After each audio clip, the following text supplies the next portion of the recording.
Hey everybody, Eric Hayden here on YouTube. Appreciate the new subscribers we've picked up. We're going to do a little video update today on the garden. Last video we covered deadheading. That has been completed.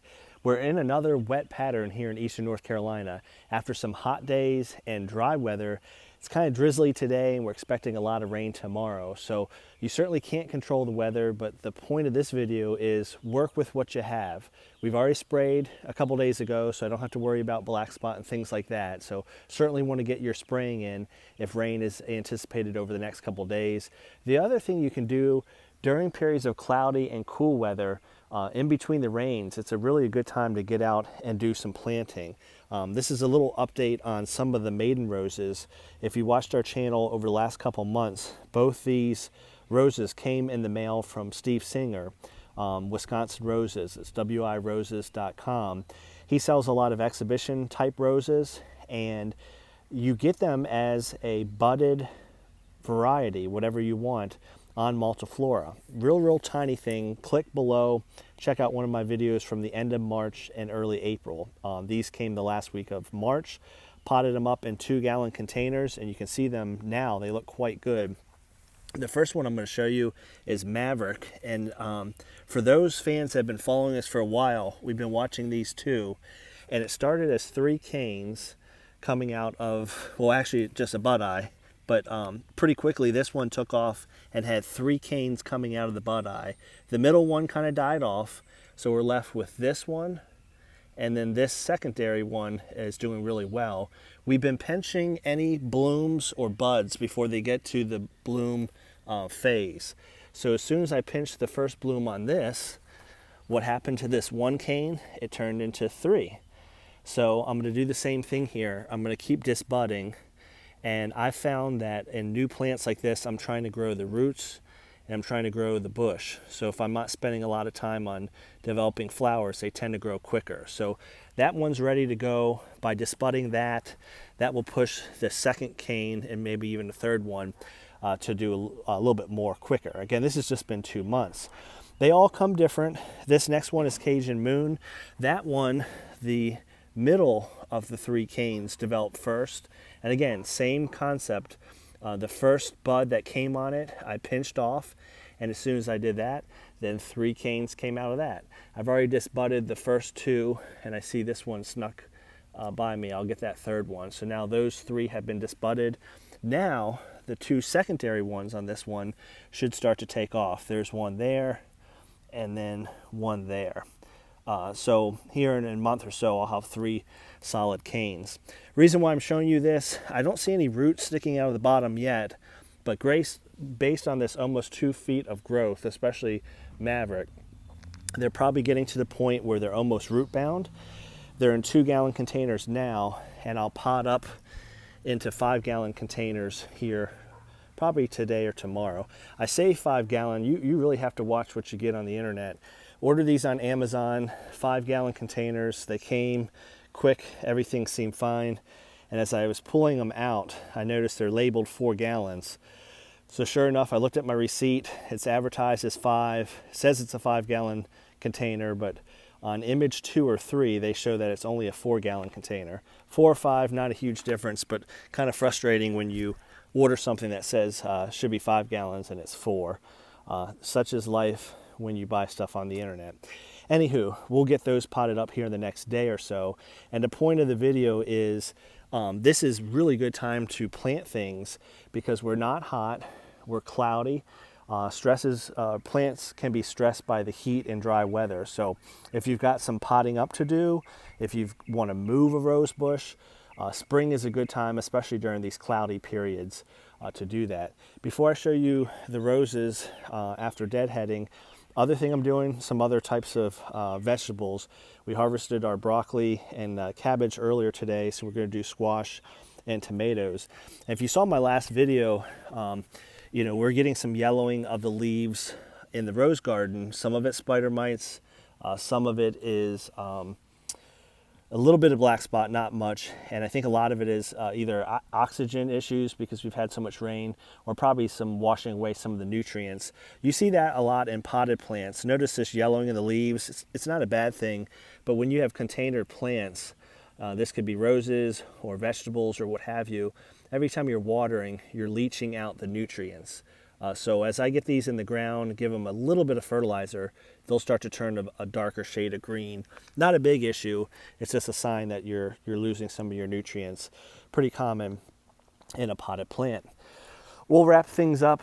The roses look a lot different. No blooms on them. I think I missed a couple here and there. There's one.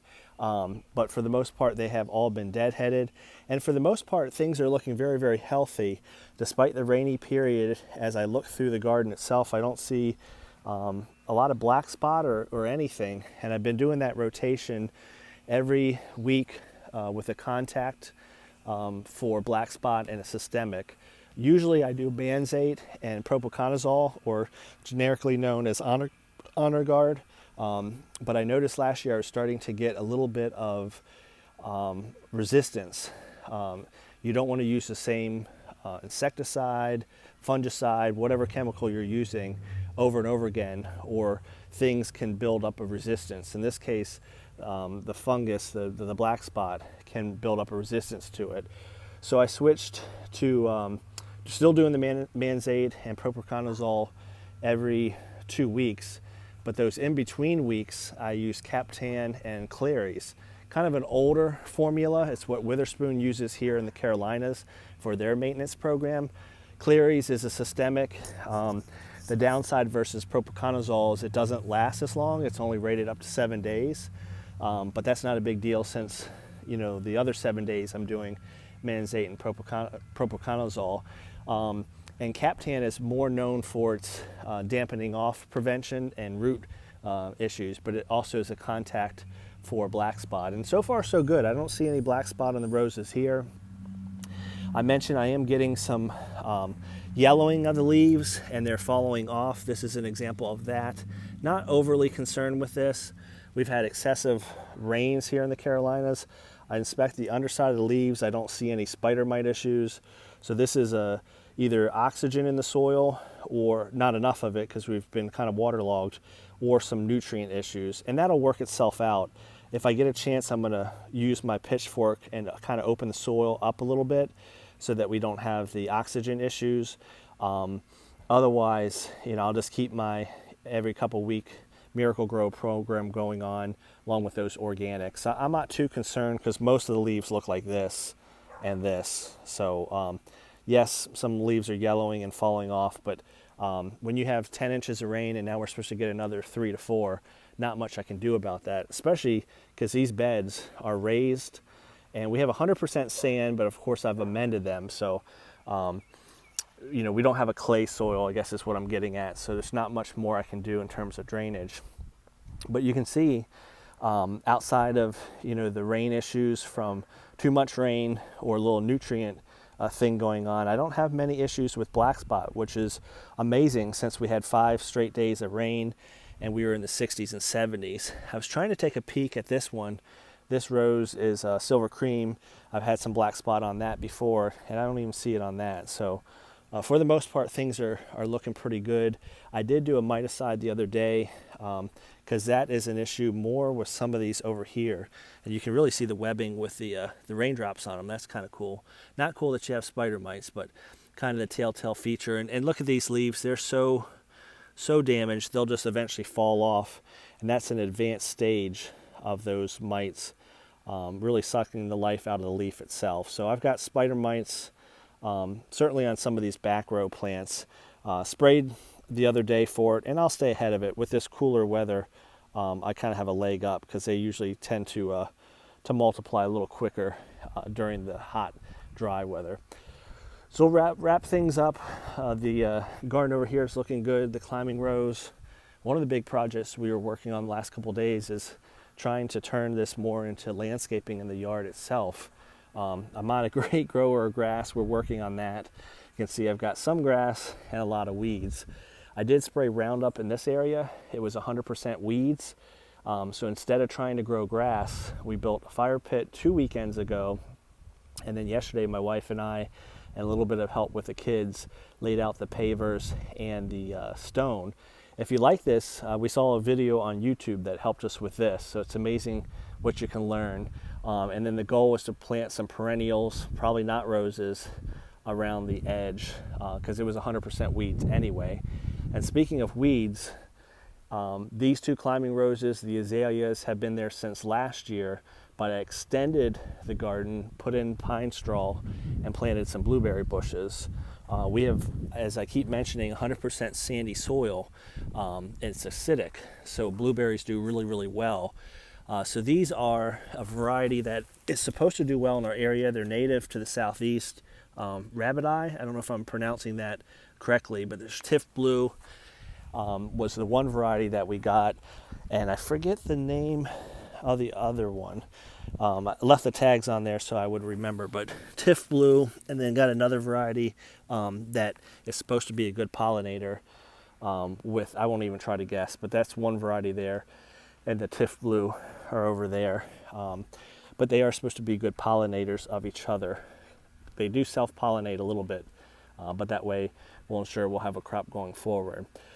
So that's it in the garden. A couple other projects, the fire pit and the blueberries. We've been quite active. The point of this video, again, if the cloudy, drizzly weather has you down, look for some opportunities, perhaps finishing up your deadheading. Perhaps if you're doing any transplanting of roses, this is a good time to get that done. Speaking of that, I'll wrap with this one. This is Ring of Fire. I definitely got to get rid of these suckers of Fortuniana.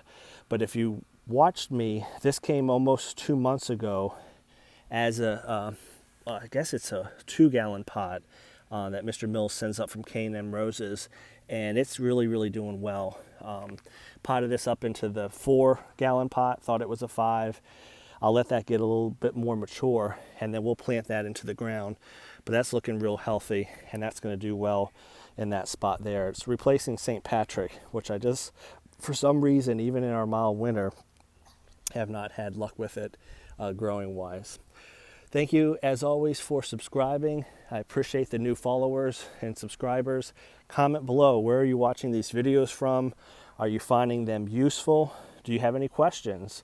Love to interact with you more as well. I know I said I would wrap it up, but this Louise Estes, mind you, was a maiden last spring. So this is the potential of a maiden rose in just a year. Same thing, potted it up, let it get bigger, potted it up, let it get bigger, and then go from there. I don't know what these bugs are, but I stopped spraying for insects because I don't have any rose shows. I can see a couple bugs going to town on my roses. Some of these might be good bugs. I still have my thrips, and I have my spider mites, of course. And I don't know how well you can see that, but I've got 3 of them on this plant right now. So hopefully they're the good bugs eating the bad bugs away. All right, everybody, try to stay dry. I know a lot of folks are getting too much rain, but use what you can, do what you can. We certainly can't change the weather, so you may as well just go with it. And the big advice with this video, just go ahead and maybe get some transplanting done. And then Marvin, one of our friends from the Fayetteville Society, always brings up a good point. Nothing new, but this is an excellent time to weed. So that nut sedge that is not impacted by my pre-emergent, I'm going to try to yank that out while I can. And you can, of course, see the alfalfa that is having broken down from the recent rains. All right, folks, have a great day. And as always, share with other rosarians these videos. I certainly appreciate it.